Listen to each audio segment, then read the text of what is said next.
Did you know in the book of Psalms, chapter 35, it says this in verse 27, let them shout for joy and be glad, who favor my righteous cause.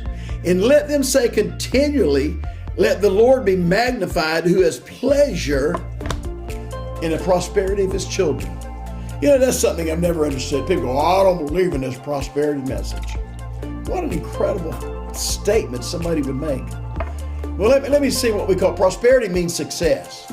Prosperity means being able to go beyond the natural moment or the element. In other words, to be over and above. It talks about taking us to a dimension that's not based upon just natural circumstances, that we're going to prosper, we're going to go beyond, we're going to walk in success, we're going to break forth, if you will. And I think about that, but these are the same people that have given an altar call for people to come forward to receive Christ. These are the same people that'll say that we need to pray for the people, that God will touch their lives. These are the same people that will actually believe that God can heal people, but they don't believe in God prospering them. I don't understand that, because in the image and likeness of God means that you automatically are positioned to walk in success and prosperity. Prosperity is not a moment, but it's a lifestyle. It's about having success, prospering in your marriage, prospering in your relationship with your children, prospering on your job, prospering in your ability to be a witness. But God said that when you bear fruit and you're successful, I am glorified.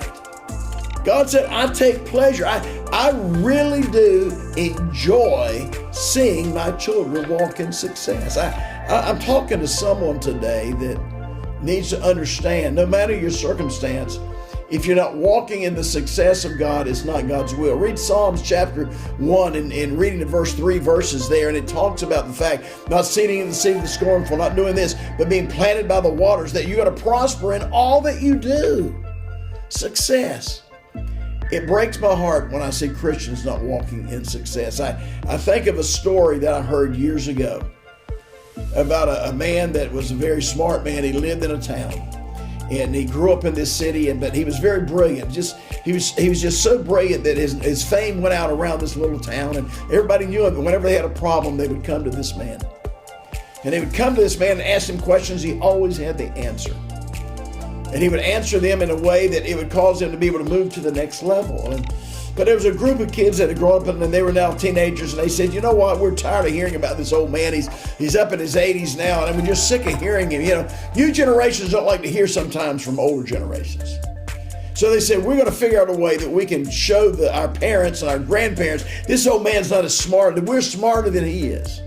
And they did everything they could, no matter. They tried all kinds of questions about science, all kinds of questions about computers, all kinds of questions, you name it. They came up with every question they could. They could not cause this man to make a mistake. Every time they came to him, he had the answer.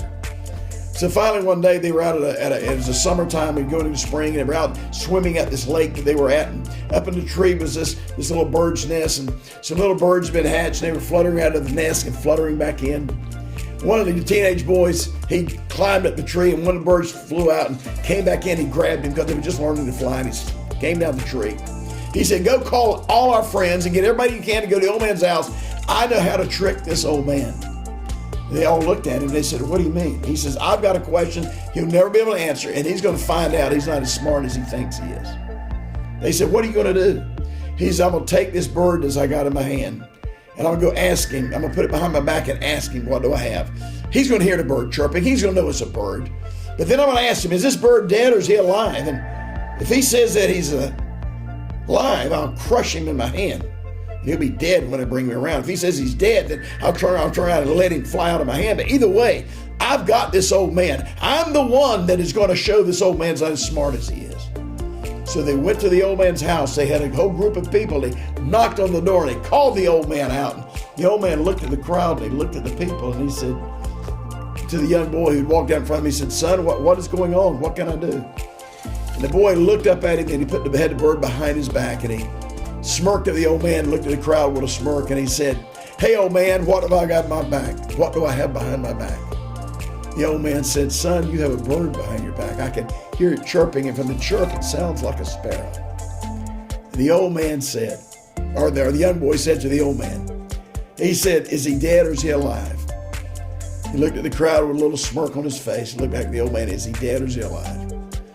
The old man looked at him and he realized all of a sudden what was going on, and his heart was broken.